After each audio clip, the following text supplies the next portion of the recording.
Charles Bronson, born Charles Dennis Bukinski on November 3, 1921 in Ehrenfeld, Pennsylvania, rose from a life of hardship to become one of Hollywood's most iconic tough guy actors. The son of Lithuanian immigrants, Bronson grew up in a large, struggling family of 15 children. His early life was marked by poverty and hard labor, as he worked in the coal mines of Pennsylvania to help support his family after his father's death when he was just 10 years old. The grueling work in the mines helped form the tough, resilient persona that would later become synonymous with his on-screen characters. Serving as a tail gunner in the U.S. Army Air Forces during World War II, Bronson flew over 25 combat missions and was awarded a Purple Heart for wounds sustained in battle.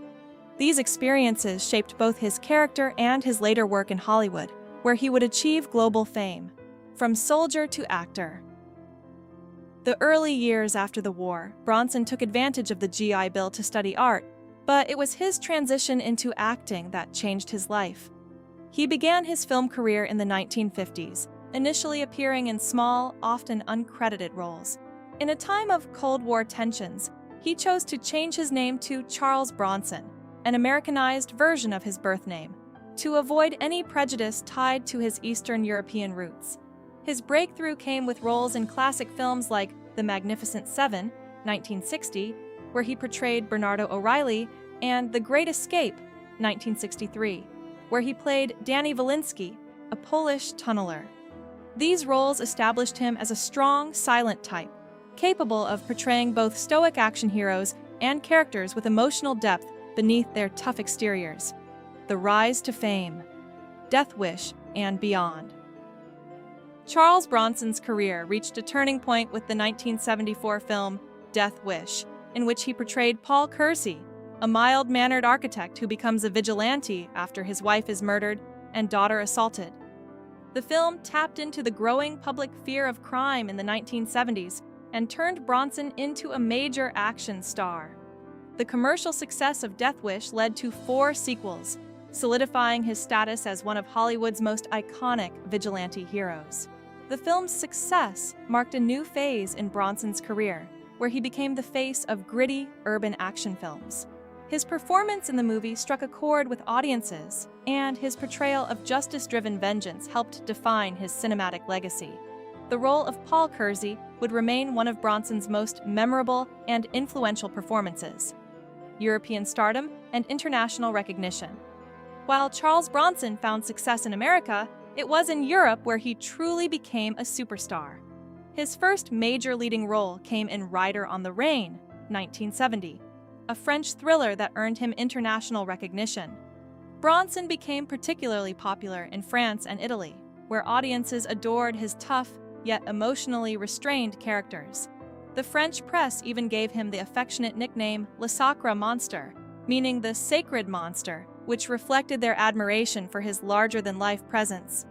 In the 1970s and 1980s, Bronson continued to star in a series of gritty action films such as Hard Times, 1975, Breakheart Pass, 1975, and The Mechanic, 1972.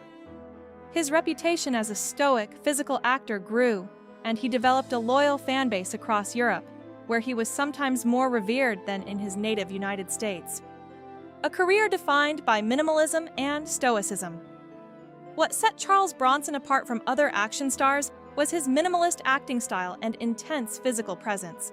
Known for conveying emotion with just a glance or a clenched jaw, Bronson became the epitome of the stoic anti-hero. He was not a man of many words on screen, often letting his actions speak louder than dialogue. This style, in stark contrast to the more overt performances of his contemporaries, became his trademark. Bronson was often lauded for his ability to exude authority and toughness without resorting to excessive theatrics. While his style may have been more subdued than other action stars, it was precisely this quality that made him a standout in an industry often dominated by louder, more flamboyant performances. His ability to create compelling characters with so little made him one of Hollywood's most enduring figures. Family life and tragedy.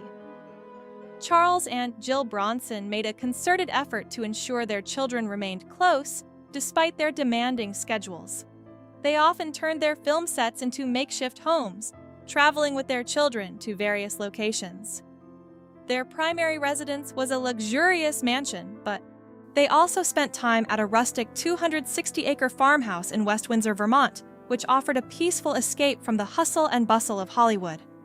Tragedy struck in the late 1980s when Jill was diagnosed with breast cancer. She fought a brave battle against the illness, becoming an advocate for cancer awareness and sharing her journey through books and public appearances. Sadly, Jill passed away in May 1990 at the age of 54.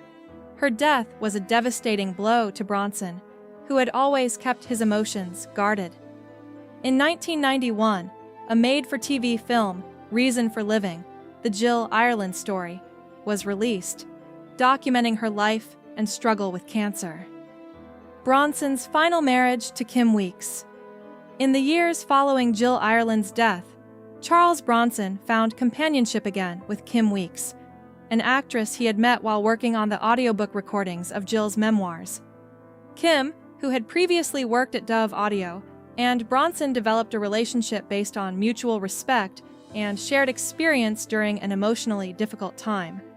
The two married on December 27, 1998, and remained together until Bronson's death in 2003. Kim remained devoted to Bronson during his declining health in the late 1990s and early 2000s, providing the support he needed as his health continued to deteriorate. Their relationship was largely kept private, but it was clear that Kim played a significant role in Bronson's later years, helping him navigate the final chapter of his life. The end of an era, Charles Bronson's death. Charles Bronson passed away on August 30th, 2003, at the age of 81, marking the end of a legendary career that spanned more than 5 decades. He had been largely out of the public eye in his final years, retreating from both acting and public appearances due to declining health. The official cause of death was respiratory failure, a complication of metastatic lung cancer. Bronson, a longtime smoker, had been particularly vulnerable to the disease. In addition to the lung cancer, he had also suffered from chronic obstructive pulmonary disease, COPD, and congestive cardiomyopathy. Despite these health challenges, Bronson's passing marked the loss of one of Hollywood's most iconic action stars, a man who had become synonymous with tough, stoic characters in films that defined a generation of action cinema. A final resting place, Bronson's legacy. After his death, Charles Bronson was laid to rest in Brownsville Cemetery in West Windsor, Vermont. This rural cemetery, far removed from the glitz and glamour of Hollywood, reflected Bronson's desire for a simple, private life away from the public spotlight. He had long owned property in Vermont and spent considerable time there with his family, enjoying the peace and tranquility of the area. His burial in this serene location symbolized his preference for a grounded existence, one that was not defined by fame or celebrity, but by his deep connection to family and his desire for privacy. Bronson's legacy as one of Hollywood's most iconic tough guy actors endures, but his final resting place serves as a reminder of his desire for peace and simplicity in his personal life.